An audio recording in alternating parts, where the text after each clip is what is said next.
I'm Reverend Dr. Julie Faith Parker, Associate Professor of Biblical Studies. There have been a number of areas that have really been important to me. Feminist interpretation of texts. I've looked at and studied ancient Near Eastern languages and cultures, but really most of my research has focused on children in the Bible.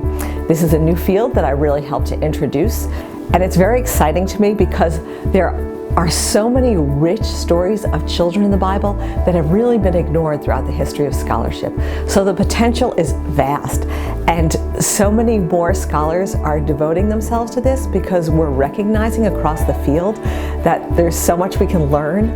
And I'm just very excited about it because it has important implications for our world and for the church. I feel so privileged. It is such an honor to have my students in my room, and these are people who really want to be in my room.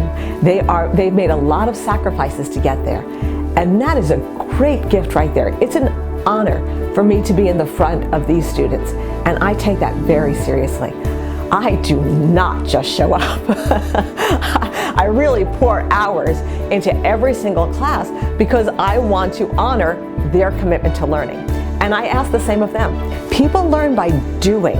It's not the best way for people to get material just by sitting and listening. It's too passive. So if you can get people doing things, for example, one thing that I do when I teach the story about Adam and Eve in the garden, the second creation account in Genesis 2-3, is we act out the story of Adam and Eve. And I have a snake puppet, and we have a lot of fun with it. It helps the students to remember the text and to see things that they wouldn't see otherwise.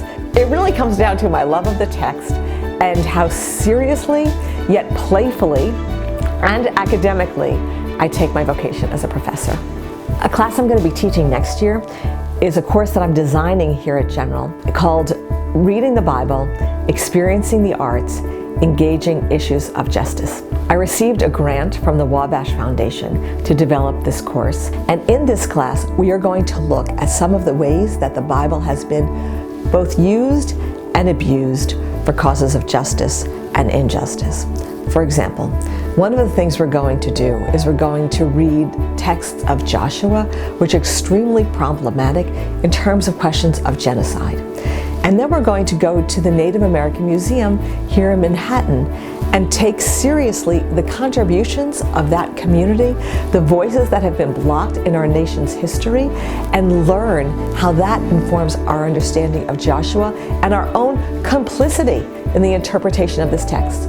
We're also going to go to the Jewish Museum downtown, and the Holocaust exhibit will be here, and we're going to experience that and really take seriously these issues, both historically and going forward. What are we called to do as the church in the light of these realities that are not just in the past? It's just a great way to take advantage of New York and the incredible riches that we have here.